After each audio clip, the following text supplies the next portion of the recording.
ఈ రోజుల్లో జనాల కోసం బతకటం ఎక్కువైపోతుంది కదా. ఎందుకంటే మన ఇంట్లో మనం ఏది తిన్నా ఎలా ఉన్నా మనకి ఉన్న దాంట్లోనే మనం తింటుంటాము చేస్తాము. కానీ ఈ జనాలు ఎలా ఉన్నారంటే వాళ్ళు ఏం తినట్లేదు, వాళ్ళు చాలా పొదుపు, డబ్బులు ఖర్చు పెట్టరు, ఇలాంటి డైలాగులు వదులుతుంటారనమాట. అట్లా విన్నప్పుడు ఎట్టుంటుందంటే మన మనస్తత్వానికి తగ్గట్టు మనం ఏవి తినాలో అవి ఎవరు శక్తి కొలది వాళ్ళు ఏం కావాలో అవి తెచ్చుకుంటారు, తింటుంటారు. ఈ పక్కన జనాలకు ఎందుకండి చెప్పండి. ఇలాంటి సిచ్యువేషన్లు ప్రతి ఇంటి దగ్గర ఉంటాయేమో. మాకైతే మరీ ఎక్కువగా ఉన్నాయి. మేమేదో మా ఆరోగ్యానికి తగ్గట్టు మాకు పడేవి మేము తింటుంటాము. దానికి వీళ్ళకి ఎలా ఉందంటే వీళ్ళు కూల్ డ్రింకులు తాగరు, డబ్బులు ఖర్చు అవుతాయని అలా అంటుంటారండి. ఆ మాటలు వినలేక మనం వాళ్ళకి క్లారిటీ ఇచ్చుకోవాలా, మనం తినేదానికి కూడాను.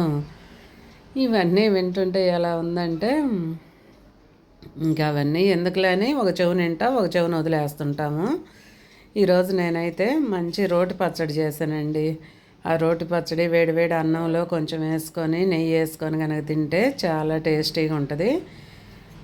అందరూ పచ్చళ్ళు చేస్తుంటారు కదా. కొంతమంది చేస్తే చాలా టేస్టీగా ఉంటుంది, కొంతమందికి ఏమో ఆ టేస్ట్ రాదు అనుకుంటారు కదా.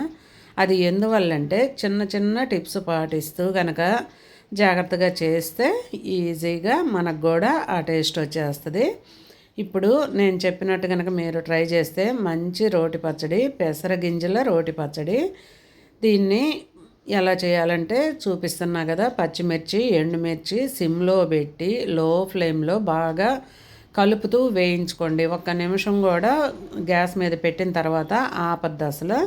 కలుపుతూ ఉంటే లోపల వరకు వేగి చాలా టేస్ట్గా ఉంటుంది పచ్చడి.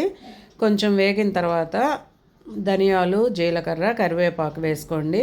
పెసరగింజలు నేనేం చేశానంటే ముందే బాండల్లో వేయించి పెట్టుకున్నాను. అవి కూడా లో ఫ్లేమ్లో బాగా లోపల వరకు వేగి మంచి వాసన వచ్చేటట్టు వేయించుకొని లాస్ట్ దించే ముందు ఈ మిరపకాయల్లో అవి కూడా వేసి కాసేపు వేయించండి.